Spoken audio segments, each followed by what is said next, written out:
Hello guys, आज हम लोग इस वीडियो में चैप्टर 2 बिहार बोर्ड का सिविक्स और क्लास 9 पढ़ेंगे, जिसमें आपका चैप्टर 2 का नाम है लोकतंत्र क्या और क्यों। देखिए, इससे पहले ये जो वीडियो है ये आपका सेकंड वीडियो है, ये वीडियो का सेकंड पार्ट है। तो आप इस चैनल के प्लेलिस्ट में जाकर चैप्टर 2 का फर्स्ट वीडियो देख सकते हैं, ताकि आपको इस चैप्टर को समझने में किसी प्रकार का दिक्कत ना हो। अगर कोई आपका क्वेश्चन है मन में, तो आप उसे कमेंट में करके पूछ सकते हैं। इस वीडियो में आज हम लोग पेज नंबर 26 से पढ़ने वाले हैं। ठीक है, चलिए, आपका नाम है टॉपिक का कि लोकतंत्र ही क्यों। ठीक है, लोकतंत्र ही क्यों। आपको इससे पहले के वीडियो में बता दिया गया है कि लोकतंत्र शासन क्या है, ठीक है, और गैर लोकतंत्र शासन क्या है, दोनों में अंतर क्या है। इससे पहले की वीडियो आपको बताया चुका है। तो आप इस चैनल के प्लेलिस्ट में जाकर उस वीडियो को ज़रूर से देखें, ताकि आपको इस चैप्टर को समझने में किसी प्रकार का दिक्कत ना हो। चलिए, अब हम लोग आगे बढ़ते हैं। कह रहा है कि हम लोगों ने प्रथम अध्याय एवं इस अध्याय में जाना कि शासन के अनेक रूप हैं। ठीक है, जैसे कि सैनिक शासन। सैनिक शासन में क्या होता है कि जो देश को चलाने के लिए देश को चलाता है, उसमें शासन कौन चलाता है, तो उसमें सेना चलाती है। ठीक है, शासन किसके हाथ में होता है, सत्ता सेना के हाथ में होती है, तो उसे सैनिक शासन कहते हैं। इसमें क्या होता है कि जो भी राजनीतिक नेता होते हैं, ठीक है, राजनीतिक नेता, उन्हें उनके पद से हटा दिया जाता है, और सारा जो देश का शासन है वो किसके हाथ में आ जाता है, सेना के हाथ में, सैनिक शासन। जैसे पाकिस्तान में ऐसा होता है, म्यांमार में ऐसा होता है सैनिक शासन। तानाशाही शासन, इसमें क्या होता है, तानाशाही एक आदमी होता है जो वही शासन करता है, वही अपने मर्जी से करता है शासन। ठीक है, वो जनता की मर्जी से शासन नहीं करता है। दूसरा है आपका राजशाही शासन। राजशाही शासन का मतलब हो गया राजा का शासन, कम्युनिस्ट शासन एवं लोकतांत्रिक शासन। और ये सारे शासनों में, शासन के अनेक रूपों में सबसे जो बेहतर है, मतलब अच्छा माना गया है, वो है लोकतांत्रिक शासन को माना गया है। ठीक है, किसको, लोकतांत्रिक शासन को माना गया है। हम लोगों को यह जानकर खुशी होगी कि इन सभी शासनों में लोकतांत्रिक शासन को अन्य सभी शासनों से क्या अच्छा शासन माना गया है। दुनिया के लगभग ज़्यादातर देशों में क्या है, अभी भी लोकतांत्रिक शासन को लोग अपनाए हुए हैं। आज दुनिया के देशों में लोकतांत्रिक शासन अपनाने की होड़ मची हुई है। सारे देश चाह रहे कि क्या, लोकतांत्रिक शासन आए, जहाँ पर नहीं है। लेकिन अब हमारे सामने एक प्रश्न उत्पन्न होता है कि लोकतंत्र ही सबसे अच्छा शासन क्यों है। ठीक है, क्यों अच्छा माना गया है लोकतंत्र को। हमें इस प्रश्न को समझने के लिए लोकतंत्र के गुण, ठीक है, उसमें क्या गुण है, अच्छाई है लोकतंत्र में, एवं दोष, उसमें क्या बुराई है लोकतंत्र में, अर्थात इसके पक्ष, मतलब कि क्या सही है एवं विपक्ष क्या गलत है, में उत्पन्न तर्कों को समझना होगा। ठीक है, कि लोकतंत्र सही कैसे है, अगर सही है तो फिर गलत कैसे। ठीक है, इन बातों को हम लोग इस चैप्टर में जानेंगे और समझेंगे। लोकतंत्र के विपक्ष में तर्क। ठीक है, कि लोकतंत्र आखिर अच्छा क्यों नहीं है। ठीक है, इसमें क्या तर्क लोग देते हैं। हम लोग जब लोकतंत्र और लोकतांत्रिक शासन की चर्चा करते हैं, तब लोकतंत्र के खिलाफ कुछ तर्क सामने आते हैं। लोकतंत्र के विरोधी यह तर्क देते हैं, ठीक है, लोकतंत्र के विरोधी यह तर्क देते हैं, क्या कहते हैं कि लोकतांत्रिक देशों में अनपढ़ एवं गैर जिम्मेदार लोगों की संख्या ज़्यादा होती है। इससे इनके वोट को महत्व देने से शासन की गुणवत्ता कम हो जाती है। यानी कि कहने का मतलब, अगर लोग पढ़े लिखे होंगे, ठीक है, अगर पढ़े लिखे और जिम्मेदार लोग होंगे तो अच्छे नेता को चुनेंगे। ठीक है, लेकिन ऐसा लोकतंत्र में यहाँ कह रहे हैं कि अनपढ़ और गैर जिम्मेदार लोगों की संख्या ज़्यादा होती है, इससे क्या होता है कि इनके वोट को महत्व देने से शासन की गुणवत्ता क्या होती है, कम हो जाती है। लोकतंत्र में सत्ता की लड़ाई और सत्ता का खेल चलता है। सत्ता यानी सरकार की लड़ाई। इसमें नैतिकता की कोई जगह नहीं रह जाती है, और इसके अंदर सिर्फ सत्ता हथियाने का प्रयास किया जाता है, यानी सरकार बनाने का प्रयास। इससे लोगों के साथ साथ देश की काफ़ी क्षति पहुंचती है। लोकतंत्र में फैसला लेने की प्रक्रिया कठिन होती है। ये सही बात है, क्योंकि जो फैसला लिया जाता है लोकतंत्र में, वो बहस होती है, उस पर चर्चा होती है, तब उस फैसला या कोई नियम और कानून बनाए जाते हैं। फैसला लेने के पहले काफ़ी वाद विवाद, यानी बातचीत, बहस एवं चर्चा होती है, जिससे किसी भी निर्णय पर पहुंचने में क्या होती है, दिक्कत होती है, क्योंकि सब लोग अलग अलग बात बोलेंगे अपने अपने समझ करके। लोकतंत्र के खिलाफ एक तर्क यह भी है कि यह काफ़ी खर्चीली शासन है, क्योंकि इसमें होने वाली चुनावों में काफ़ी खर्च होता है। अब कहेगा आपसे कि चुनाव कराने का काम किसका है, ठीक है, चुनाव करवाने का काम किसका है, तो निर्वाचन आयोग का है, ठीक है, चुनाव करवाने का काम किसका है, सही ढंग से निर्वाचन आयोग। अभी भी 2024 में क्या प्रधानमंत्री का चुनाव होने वाला है आपका। एक अन्य आरोप यह भी है कि लोकतंत्र भ्रष्ट नेताओं के हाथ का खिलौना बन जाता है, ठीक है, कई नेता अच्छे होते हैं और कई खराब भी होते हैं, तो खराब जैसे नेता भ्रष्ट नेता बन जाते तो देश क्या बहुत पीछे चला जाता है, देश को बहुत नुकसान होता है, क्षति होती है, लोगों की भावनाओं को भड़का कर उनकी सहानुभूति बटोर कर सत्ता प्राप्त कर लेते हैं। यहाँ हमारे सामने लोकतंत्र के खिलाफ अनेक तर्क आए हैं। हम यह भी समझ सकते हैं कि अभी तक लोकतंत्र ने समस्याओं को समाप्त करने संबंधी कोई तौर तरीका विकसित नहीं कर पाया है। लोकतंत्र ने न तो आशंका को समाप्त कर पाया है और न ही गरीबी मिटाई है। लोकतंत्र में लोगों की भागीदारी होती, ये सही बात है, फैसला लेने में देरी के साथ साथ गलतियां भी होती, लेकिन सभी फैसले गलत नहीं होते हैं। अतएव इन बातों से लगता है कि लोकतंत्र एक आदर्श शासन नहीं है, मतलब अच्छा शासन नहीं है। जो ऊपर हम लोग ने बातों को जाना, फिर भी हमारे सामने जितने भी शासन उन सभी में लोकतंत्र ही बेहतर शासन प्रतीत होता है, लेकिन फिर भी लोकतंत्र क्या अच्छा शासन माना जाता है।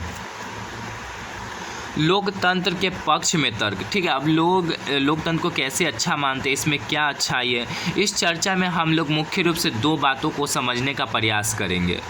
प्रथम यह कि लोकतंत्र अन्य शासनों से बेहतर क्यों है, और दूसरा कि यह कि लोकतंत्र के कौन कौन से गुण हैं, ठीक है, इसमें क्या है अच्छाई। इन सवालों का हल एक उदाहरण से करेंगे।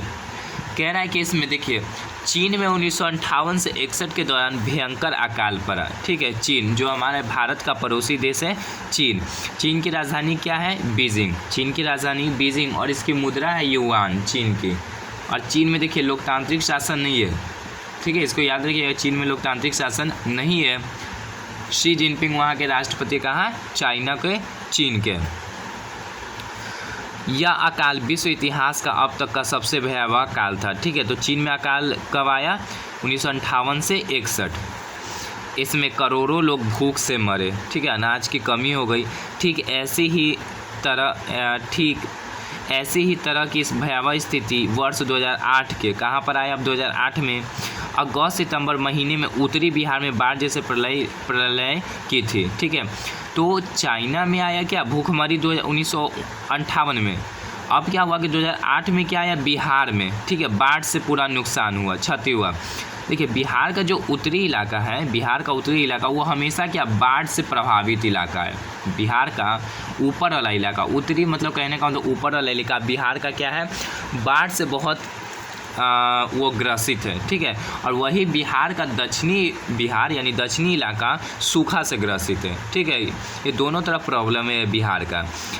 तो और कहेगा कि बिहार का सूख किस नदी को कहते हैं, ये क्वेश्चन बहुत इंपॉर्टेंट है, ऐसे तो ये सिविक्स का नहीं है, ज्योग्राफी का है। तो बिहार का सूख किस नदी को कहते हैं, कोसी नदी को। वेरी इंपॉर्टेंट क्वेश्चन है, आप इसे कॉपी में ज़रूर नोट कर लें कि बिहार का सूख किस नदी को कहते हैं, तो कोसी को, क्योंकि यहाँ पर बाढ़ को लेकर आ गया है, इसलिए हम ये क्वेश्चन आपको बताए हैं।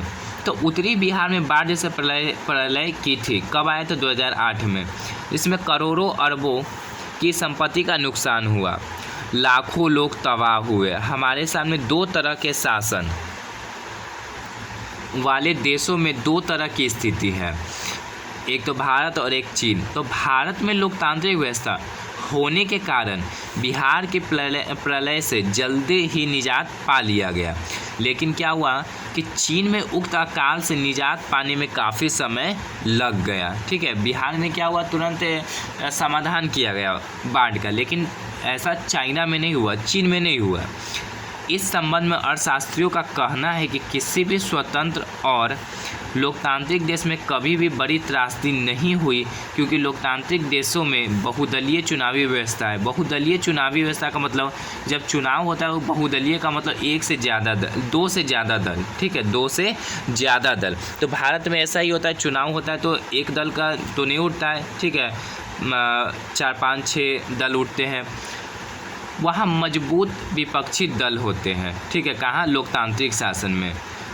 और सरकार की आलोचना कर सकने वाले स्वतंत्र मीडिया होती है, ठीक है। अगर सरकार कुछ भी गलत काम करती है अगर या कुछ भी जनता के कल्याण के लिए काम नहीं करती तो विपक्षी दल वाले, मीडिया वाले सरकार के आलोचना करती है, जनता तक उन बातों को पहुंचाती है कि देखिए आपके लिए ये नहीं की है, सरकार ऐसा काम कर रही है, ठीक है। तो लोग इस बात को समझते हैं, तो अगली बार जब चुनाव होगा तो लोग उन पर वोट तो नहीं देंगे, ठीक है, उस पार्टी को वोट देंगे ही नहीं। यह उदाहरण तो क्या करते हैं, वो पार्टी सब क्या करते हैं, जनता को देख करके, जनता के कल्याण को देख कर, उनकी भलाई को देख करके काम करती है, ठीक है, ताकि जनता को ठेस कोई ना पहुँचे, नुकसान ना हो। यह उदाहरण लोकतंत्र को सर्वश्रेष्ठ शासन पद्धति बताने वाली विशेषताओं में से एक है, क्योंकि लोकतंत्र में सरकार लोगों की ज़रूरतों के अनुसार आचरण करती है, ठीक है, मतलब जो लोगों को क्या ज़रूरत है उसके अनुसार काम करती है, वो ऐसा व्यवहार करती है। जैसे कि चाइना में तो ऐसा हुआ नहीं, चाइना में जो भूखमरी हुआ तो सरकार तो छोड़ दी, हालांकि काम ही नहीं कि उसके लिए उनका कोई समाधान ही नहीं किया, लेकिन बिहार में ऐसा नहीं हुआ, ठीक है। इसके विपरीत गैर लोकतांत्रिक देशों में यह देखा जाता है कि सरकार लोगों की ज़रूरतों के अनुसार अपना आचरण कर सकती है या नहीं भी कर सकती है, ठीक है, गैर लोकतांत्रिक देश वाले शासन में। यह सब सरकार चलाने वालों पर निर्भर करता है। इस तरह हम समझ सकते हैं कि लोकतंत्र का पहला गुण है कि लोकतंत्र में शासन अधिक जवाबदेही वाला होता है, ठीक है। अब कह रहा है कि गैर लोकतांत्रिक सरकारों की तुलना में लोकतांत्रिक सरकार लोक कल्याण, लोगों के कल्याण के लिए सबसे उत्तम शासन व्यवस्था है। लोकतंत्र में लोग अपने प्रतिनिधियों के माध्यम से शासन करते हैं, यानी जनता अपने प्रतिनिधि को चुनती है वोट दे करके, ठीक है। तो प्रतिनिधि लोगों की इच्छाओं, भावनाओं और आवश्यकताओं से पूर्व परिचित होते हैं, ठीक है, वो उन बात को जानते हैं जनता के बारे में।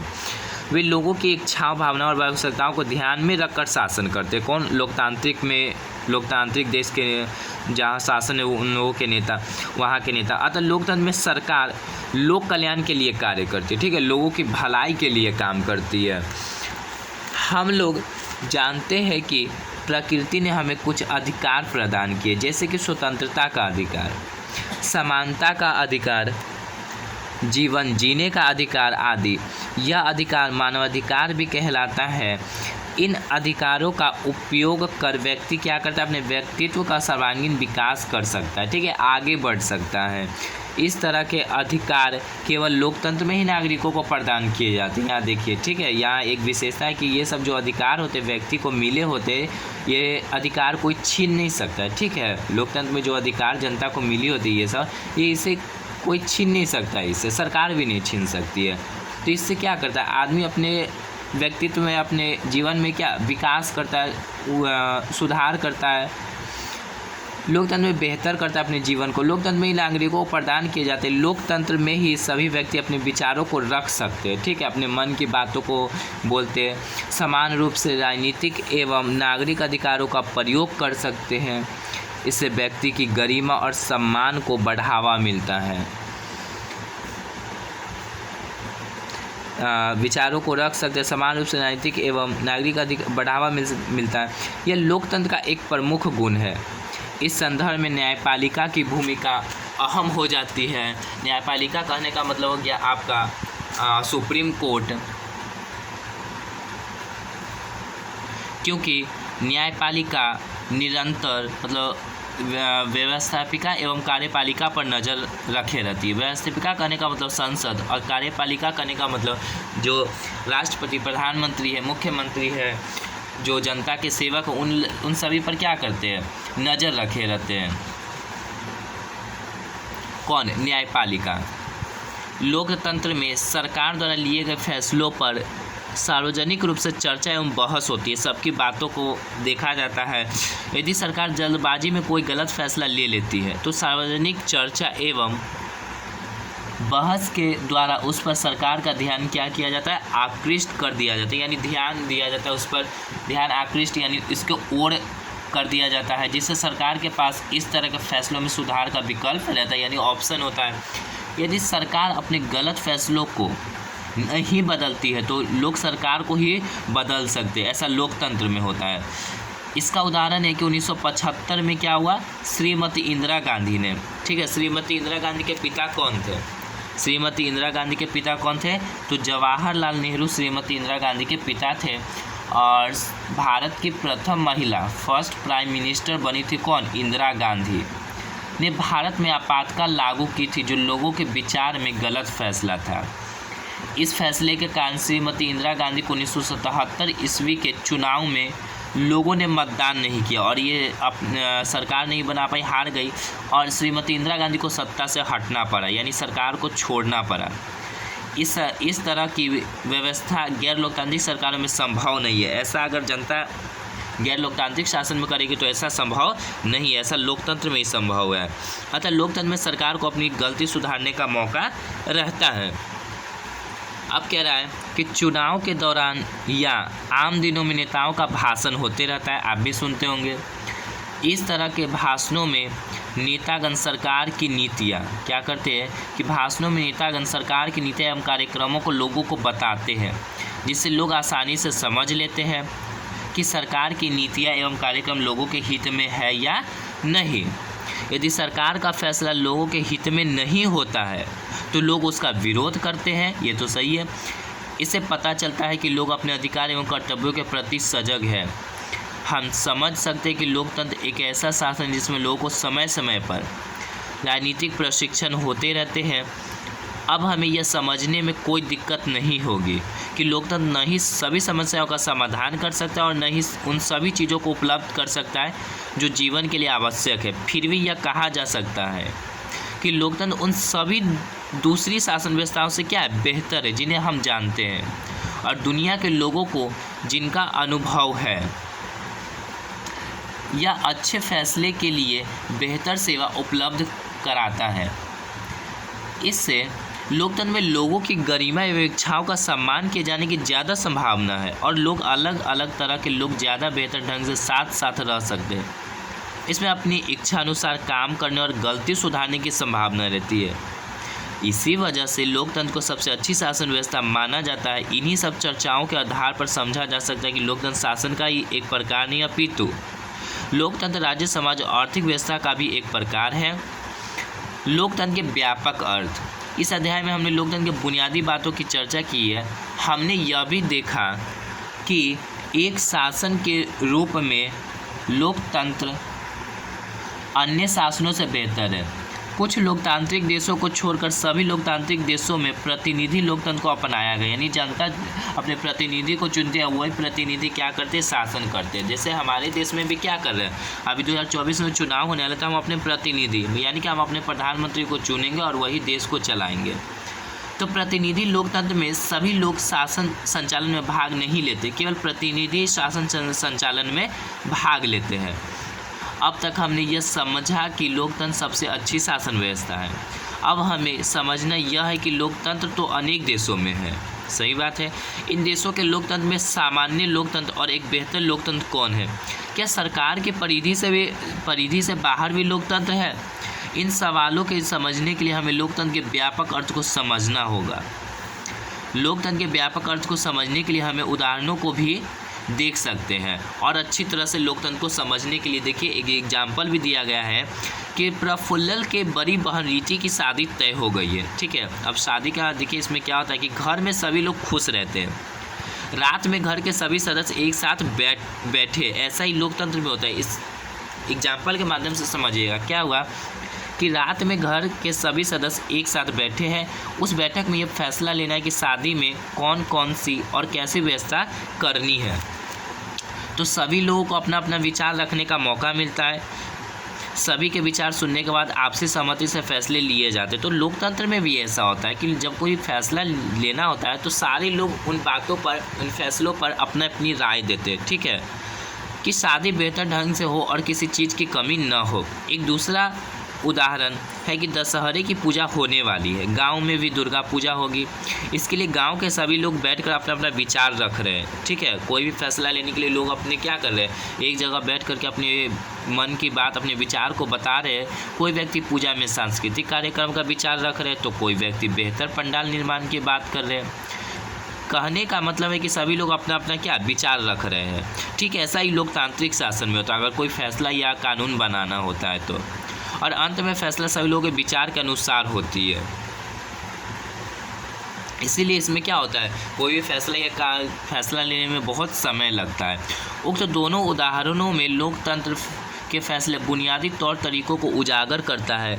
इससे यह भी स्पष्ट होता है कि लोकतंत्र केवल सरकार तक ही सीमित नहीं है, बल्कि इसकी पहुंच संगठन, गांव एवं परिवार तक है।